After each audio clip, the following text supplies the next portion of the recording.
Bonjour à tous et à toutes, bienvenue sur le podcast Mama Librée, un podcast qui vous inspire et vous informe sur le sujet de la naissance et vous redonne votre pouvoir, votre liberté, de la conception au postpartum. On parlera ici de naissance physiologique, de préparation à la naissance, d'allaitement, de conception et de postpartum.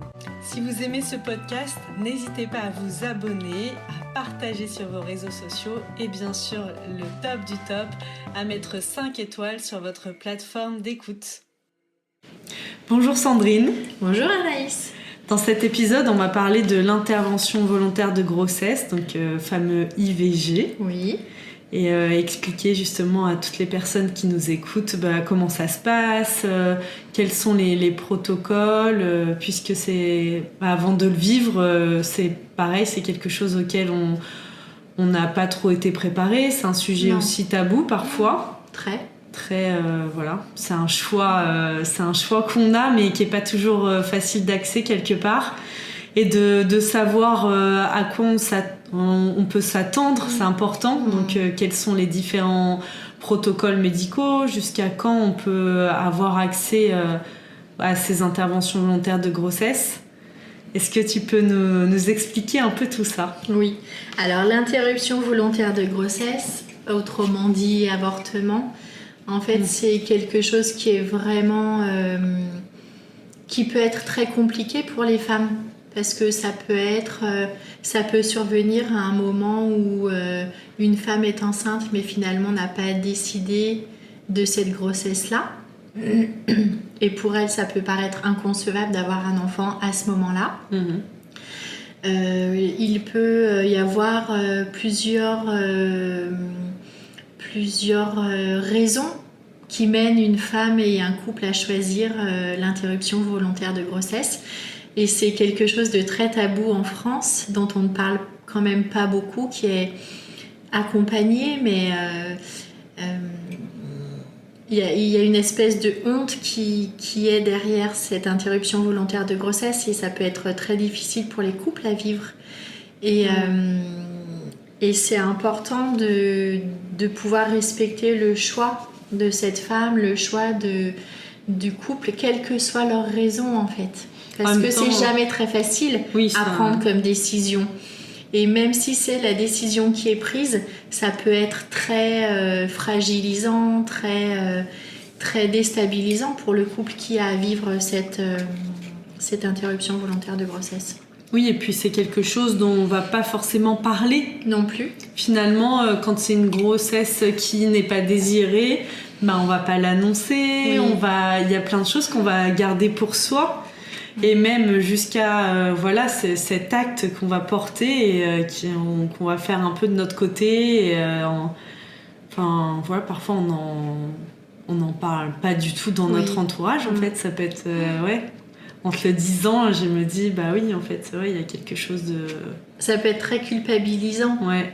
Puis c'est vraiment quelque chose d'hyper intime aussi. Oui. Tu vois, si t'as fait ce choix-là, le fait de devoir en parler, ça veut dire aussi se justifier. C'est ça. Est-ce qu'on a envie de se justifier de ce choix s'il est très clair pour nous ? Non, pas forcément. Est-ce qu'on a besoin de se justifier ? C'est ça la question, en fait. C'est vrai. C'est une décision qui appartient à la femme, qui appartient au couple. Et quelle que soit leur décision, personne n'a un droit de regard sur cette décision. C'est déjà quelque chose, je pense, de vraiment difficile à faire. Enfin, faire ce choix, c'est difficile. Le vivre, c'est difficile. Alors si en plus on a à se justifier de ces choix, ce serait pas très juste. Donc dans les différentes choses qu'on peut proposer aujourd'hui dans les accompagnements, c'est quoi les démarches déjà la première chose pour un couple qui ne souhaiterait pas garder ce bébé, quelles sont les étapes ? Alors les étapes, il y a plusieurs consultations au préalable. Donc il y a déjà un premier rendez-vous avec un médecin généraliste ou une sage-femme, ou directement un rendez-vous au planning familial pour réaliser plusieurs examens, par exemple la prise de sang, un examen gynécologique, une échographie pour dater la grossesse. Et c'est un rendez-vous qui est là pour expliquer les différentes possibilités. D'accord. C'est un entretien qui est proposé autour du soutien et de l'écoute.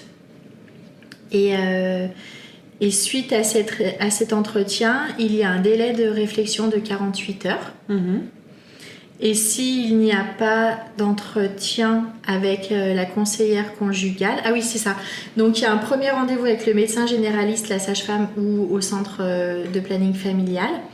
Suite à ce rendez-vous-là, il y a un entretien qui est proposé en soutien par une conseillère conjugale. Et suite à cet entretien, il y a un délai de réflexion de 48 heures. S'il n'y a pas d'entretien avec la conseillère conjugale, il n'y a pas de délai minimal avec la deuxième consultation. Ok, et il se passe quoi durant la deuxième consultation ? Donc la deuxième consultation, c'est un rendez-vous où une attestation de premier rendez-vous est remise à la patiente qui doit confirmer par écrit sa demande et choisir la méthode d'avortement et le lieu. Ok, oui, parce que dans les différents lieux, ça peut être au domicile ? Oui, ça peut être au domicile. En fait, ça dépend du choix que la patiente va faire. Et donc, à l'issue de la deuxième consultation, la patiente reçoit une deuxième attestation pour accéder à l'intervention. Ok. Sachant que les mineurs peuvent demander l'accord de leurs parents ou d'un représentant légal pour les accompagner dans leur démarche. Et celles qui souhaitent garder le secret peuvent se passer de l'accord parental, mais elles doivent quand même être avec un adulte de leur choix. À ce moment-là. Un adulte, quelqu'un de majeur en fait. Oui.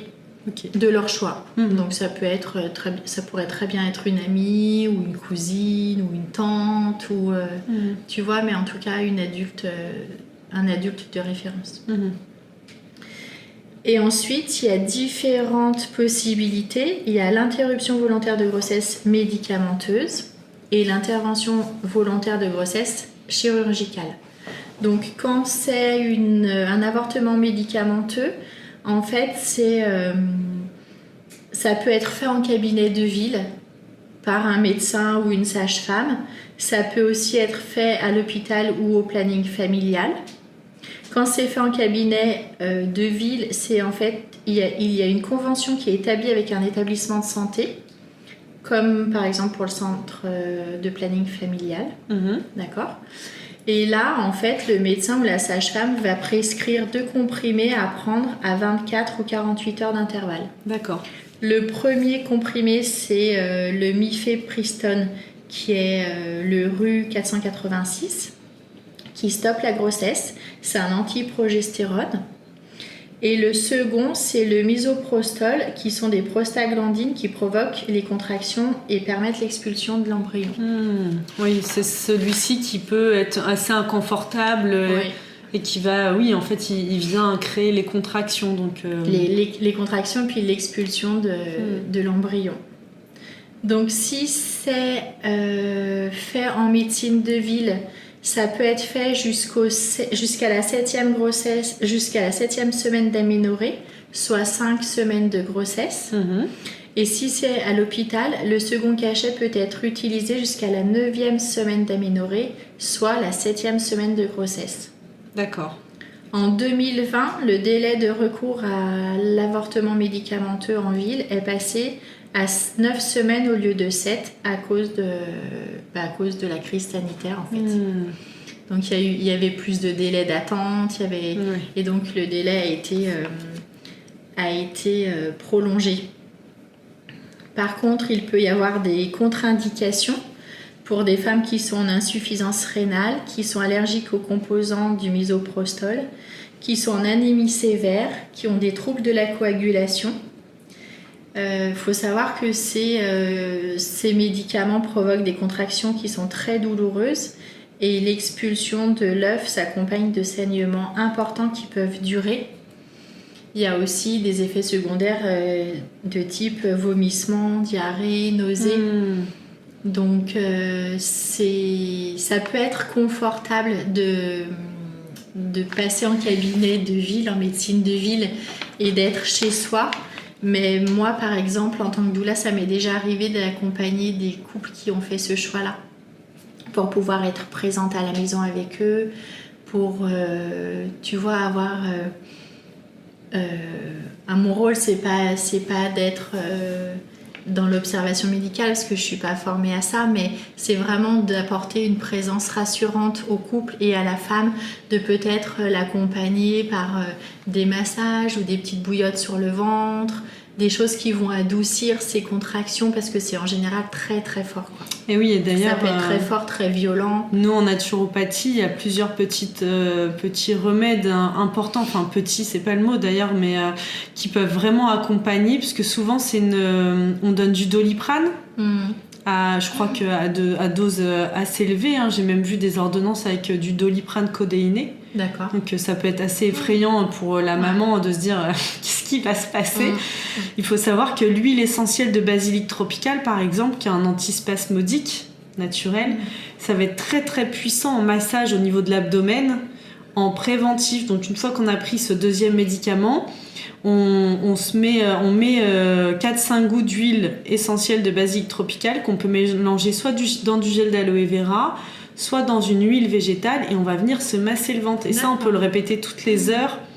C'est vraiment très puissant, et ça peut complètement calmer les douleurs. Ça s'utilise aussi pendant les règles, par exemple. Et après, il y a aussi l'arnica montana, en homéopathie, en préventif, qui peut se faire avant de prendre le médicament, et puis bien sûr le rescue. Les fleurs de Bach, le rescue, avant, pendant, et puis voilà, on continue jusqu'à l'arrêt pendant 2-3 jours, quoi, pour accompagner cette période. Le rescue, c'est vraiment le remède d'urgence. Et la dernière chose qui est très utile, mais là c'est plutôt pour les saignements, parce qu'après il n'y a plus les douleurs des contractions. En homéopathie, c'est vraiment Bursa Pasteur en 4DH, par exemple. C'est souvent comme ça que ça se vend en pharmacie. Donc là, c'est une teinture mère, donc de la plante Bursa Pasteur. Et là, on peut en prendre plusieurs fois dans la journée. C'est avec une pipette. Et là, c'est bien de voir un naturopathe ou un homéopathe pour vraiment faire le point sur le dosage. Mais ça, pareil, c'est hyper efficace sur la réduction des saignements. D'accord. Et les rendre moins longs, c'est très très rapide. Ça va vite réduire la durée des saignements et l'importance aussi. D'accord. Oui, parce qu'en général, comme c'est des médicaments qui ont des effets quand même peuvent être vécus par le corps de façon très violente, il y a effectivement beaucoup de saignements très abondants. Oui, bien sûr. Et après, la baisse, pour moi, voilà, qui dit saignement dit une baisse du fer au niveau de l'organisme. Et là, pour toutes les femmes, de bien penser à la tisane d'ortie. 2 tasses par jour. L'ortie, c'est vraiment la plante de la femme au niveau du fer, de la reminéralisation. Elle est géniale, l'ortie, parce qu'il y a le fer, en effet, et elle est surtout très riche en vitamine C. Et la vitamine C, elle est indispensable pour la bonne fixation du fer. D'accord. Et tu la trouves en magasin bio, de façon sèche, Pour moi, l'idéal, c'est... bien sûr, là, on arrive au printemps, au moment où on est en train d'enregistrer cet épisode. C'est le tout début du printemps. Et pour moi, l'idéal, ça va être de là, maintenant, d'ici 2 semaines, d'aller ramasser de l'ortie en quantité importante. En tout cas, moi, c'est ce que je fais. Vraiment, pas le long des routes, dans des endroits un peu plus préservés, en campagne. Que les têtes, on évite le ras du sol. Vraiment le haut, pour qu'il n'y ait pas d'animaux qui soient venus uriner dessus. Tu prends les tiges ou tu prends les tiges, je prends tout. Après, je fais sécher. C'est donc pas en pleine lumière, vraiment à l'abri de la lumière, mais dans un endroit sec et chaud. Et après, moi, soit je les coupe et je les mets dans un bocal, ou soit parfois j'enlève juste les feuilles et je les mets dans mes bocaux, et j'en ai pour 1 année. D'accord. Et c'est vraiment la plante par excellence plutôt que se complémenter en fer. 2 tasses par jour et c'est fini, quoi. C'est hyper puissant. Il y a juste pour les femmes allaitantes qu'on déconseille à cause de son dosage en vitamine C, justement. D'accord. Et qui peut couper la lactation, parce qu'il est très riche en vitamine C. Donc on évite. D'accord, super. Merci Anaïs. Et sinon, concernant l'avortement chirurgical, donc ça se passe en hôpital ou en clinique. C'est parfois possible dans un centre de santé ayant une convention avec un hôpital proche. Donc avant l'intervention, il y a toujours la prise d'un médicament pour dilater le col. On prend le mifepristone 36 à 48 heures avant l'aspiration ou le misoprostol 3 à 4 heures avant. Parfois, il y a aussi du géméprost qui est... c'est une ovule et que l'on met par voie vaginale, en général 3 heures avant l'aspiration. Ça permet que le col soit dilaté et une fois que le col est dilaté, en fait, on introduit un petit tube dans l'utérus et on aspire le contenu utérin. C'est une intervention qui dure 15 minutes à peu près et soit elle est faite sous anesthésie locale. Ça dure à peu près, enfin l'anesthésie locale dure à peu près 3 heures, soit en anesthésie générale et il y a 4 à 6 heures après pour le réveil. Donc dans le cas d'une anesthésie locale, on peut récupérer les parois de l'utérus sont grattées. En fait, le contenu utérin est récupéré dans un petit flacon et il est porté pour faire des analyses. Ça, c'est souvent dans le cas de grossesse molaire. Et sinon, c'est le contenu utérin est jeté. Ça veut dire quoi une grossesse molaire ? Une grossesse molaire, en fait, c'est une grossesse qui... je crois que c'est un amas de cellules, en fait, qui est localisé pas dans les trompes, ni dans l'utérus, qui se localise dans un autre organe du corps. Ok. Donc c'est assez spécial.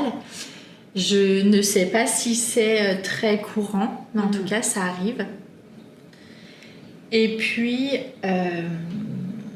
du coup, voilà, les parois de l'utérus sont grattées ensuite avec une curette.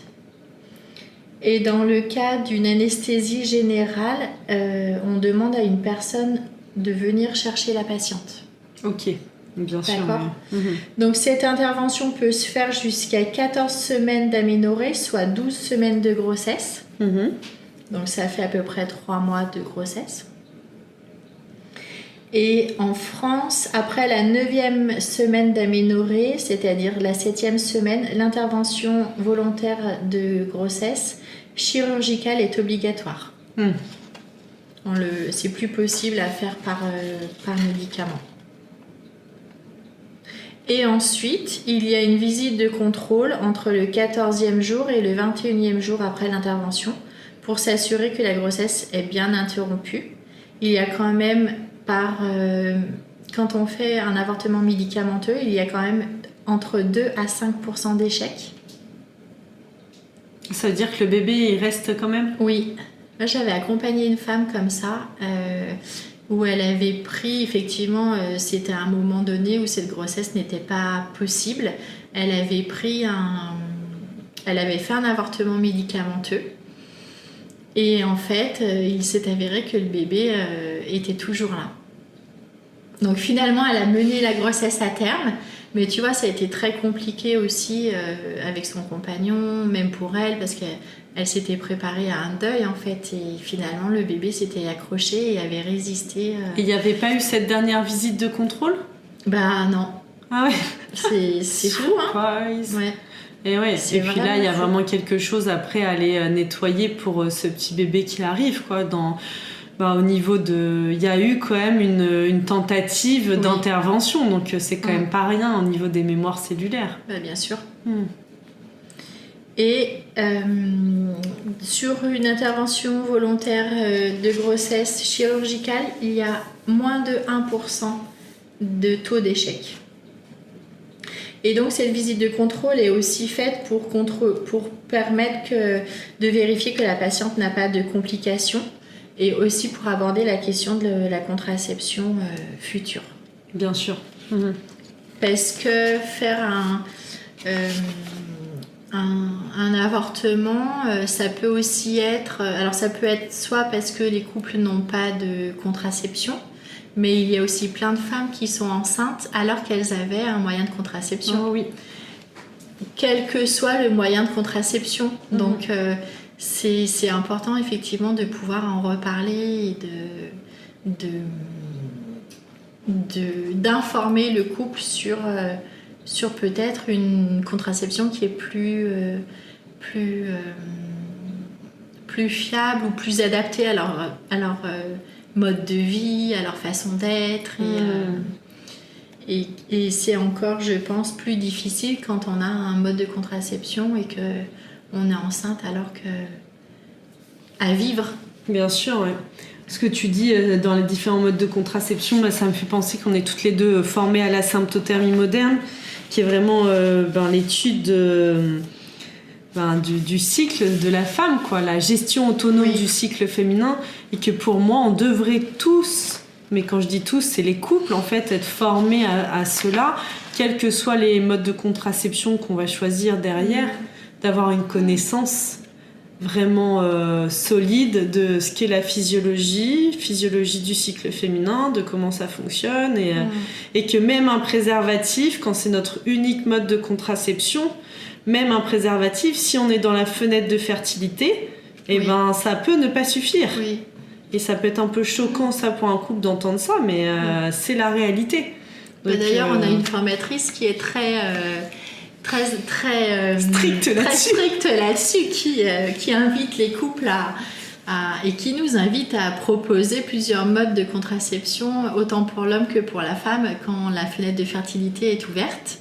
Ouais, on blinde la protection, quoi. Au cas où le préservatif craque, au cas où le préservatif, il y a une fuite du préservatif, c'est super important. Et effectivement, la symptothermie, moi je trouve que c'est aussi une très belle méthode, avant même de parler de contraception, c'est une très belle méthode pour inviter les jeunes filles ou les femmes à prendre connaissance de leur corps, du fonctionnement, comme tu disais. Et puis les hommes aussi. Et les hommes aussi. Qu'ils apprennent comment on fonctionne, qu'est-ce qui se passe dans un mois, dans un cycle pour nous, en fait. Comment ça se passe, comment ça marche. Et je trouve que ça permet aussi de chouettes échanges dans un couple. Quand le couple choisit cette méthode-là, que ce soit pour la contraception ou pour concevoir un bébé, parce que c'est la seule méthode qui existe pour les deux cas. Bien sûr. Et c'est vraiment chouette, effectivement.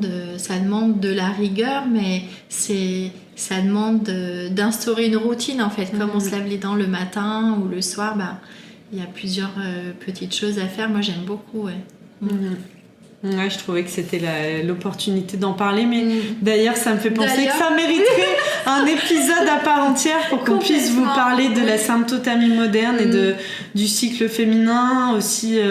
Je trouve de tout ce qui est autour de la physiologie. Finalement, on a parlé déjà de la physiologie de l'accouchement, la physiologie du cycle féminin, qui va aussi avec la physiologie de la sexualité. C'est un peu un trépied, en fait. Physiologie du cycle, physiologie de la sexualité. Quand on est dans la physiologie déjà de ces deux choses-là, l'accouchement physiologique est une évidence. Bien sûr. Juste, c'est la fin du chemin. Je ne sais pas si c'est la fin du chemin, mais en tout cas, c'est l'aboutissement effectivement de ce chemin-là.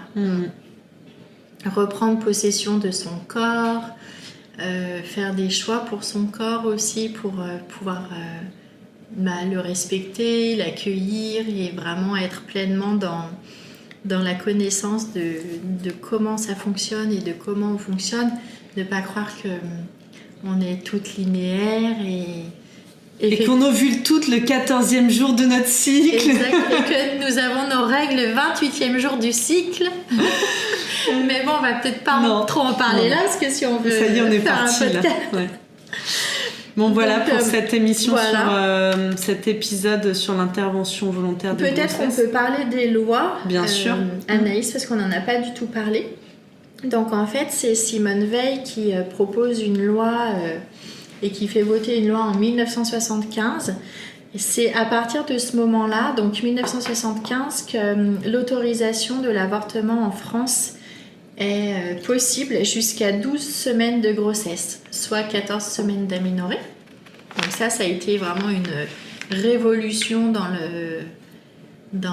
pour les femmes, en fait, vraiment. En 1982, l'avortement est remboursé par la Sécurité sociale en France. En 1988, l'avortement médicamenteux est autorisé. En 2001, le délai légal passe de 10 à 12 semaines de grossesse, soit de 12 à 14 semaines d'aménorrhée, et les mineurs peuvent avorter sans l'autorisation parentale, mais toujours être accompagnés d'un adulte de leur choix. En 2004, il y a un décret qui autorise l'avortement médicamenteux par les médecins de ville. Et ça, c'est quand même plutôt chouette parce que ça permet aux femmes d'aller voir leur médecin traitant, en fait. C'est plus facile. C'est plus facile quand même comme démarche que quand on a affaire à des médecins qu'on ne connaît pas. En 2009, il y a un décret qui autorise les plannings familiaux à accompagner les femmes pour un avortement médicamenteux. En 2013, l'avortement devient gratuit pour toutes les femmes, quelle que soit la méthode utilisée. Ça, c'est aussi... C'est récent, en fait. C'est très récent. Ok. Ouais, ça fait même pas 10 ans. En 2014, toutes les femmes peuvent avorter librement. Avant, ce n'était autorisé que pour les femmes en situation de détresse. Et à partir de 2016, le 1er avril, il y a un arrêté qui permet le remboursement à 100% de tous les actes médicaux liés à une intervention volontaire de grossesse, que ce soit les consultations médicales, les analyses, les échographies. Et le délai de 7 jours avant un avortement est supprimé. Les sages-femmes sont autorisées à pratiquer des avortements médicamenteux. Et oui, d'ailleurs, c'est important, j'en profite, là tu parles des sages-femmes. Moi, j'avais été surprise en parlant avec une amie sage-femme d'apprendre que c'est pas toutes les sages-femmes qui peuvent prescrire et accompagner les avortements médicamenteux. Et surtout, et quand j'avais su ça, j'ai trouvé ça quand même assez scandaleux, que c'est une formation qu'elle doit faire en plus, oui, et qui est hyper onéreuse. Enfin, c'est vraiment une démarche en tant que personne, en tant que professionnelle de la santé, qu'elle doit faire, et un investissement qu'elle doit faire pour accompagner les femmes. Et j'avais trouvé ça un peu surprenant finalement qu'on en soit encore là aujourd'hui, alors que ça devrait être quelque chose d'hyper accessible pour justement, même qu'en campagne ou dans les lieux isolés, toutes les sages-femmes puissent être en capacité d'accompagner des femmes qui souhaitent. D'ailleurs, il y a une des sages-femmes qu'on connaît très bien qui effectivement s'est formée il y a quelques années et qui est maintenant habilitée effectivement à pouvoir accompagner les femmes. Et en fait, on n'a pas le droit d'empêcher une personne de choisir de se faire avorter. Si on empêche une femme de faire le choix d'avortement, ça peut être passible de 2 ans de prison et de 30 000 € d'amende. Ok. Donc, il faut pouvoir le prouver qu'on nous empêche. Oui, mais n'empêche que dans la loi, c'est répréhensible. Bien sûr. Et voilà, en tout cas, en tant que doula, bien sûr qu'on peut accompagner aussi ces passages-là. C'est même important. Enfin, moi, j'ai le souvenir d'en avoir accompagné 1 ou 2 et c'était quelque chose ça a pu être un moment qui a été vécu de façon très douce pour ces femmes, ma présence, tu vois, parce que j'étais là à leur service, en fait, comme je pourrais être là dans la pré-naissance, mais vraiment prendre soin d'elles, leur mettre une petite bouillotte. On peut aussi faire des rituels et proposer des rituels dans ce cas-là. Bien sûr. Pour célébrer cette petite âme qui est venue, dont on a fait le choix de laisser partir, mais justement pour l'honorer, pour la remercier, pour éviter aussi peut-être... des fois, c'est un non-choix. Et des fois, ça peut être empreint de colère. Et le fait de faire un petit rituel, ça permet aussi de se libérer de cette colère, de mettre des mots sur un moment ou un chemin de vie qui a été douloureux et difficile. Il y a plein de petites choses en fait qui sont faisables. C'est vraiment très important de ne pas rester seul non plus, parce que comme on le disait en début de podcast, c'est quelque chose qui peut être très violent dans les contractions, dans l'intensité, à vivre. Et puis en plus, alors quand on le sait, c'est plus facile, mais être accompagné, je pense que ça peut être vraiment chouette. Être accompagné, puis avoir l'opportunité d'avoir quelqu'un, une amie peut-être qui est déjà passée par là, ou en effet une doula qui sait qu'est-ce qu'on s'apprête à passer, quelqu'un qu'on puisse appeler aussi pour se rassurer. Oui, parce que ça peut être un peu angoissant finalement, ça, c'est l'inconnu, et est-ce que ça va être très douloureux, combien de temps ça va durer, dans quel état je vais me trouver après, qu'est-ce que je peux envisager, pas envisager de faire, enfin il y a tout ça je trouve, et d'avoir quelqu'un juste avec qui on peut échanger librement, on sait qu'il n'y aura pas de jugement, pas de puis sans même être peut-être là physiquement, mais par message interposé, tu vois, avoir une petite pensée pour elle à tel moment, en demi-journée, lui demander comment ça va.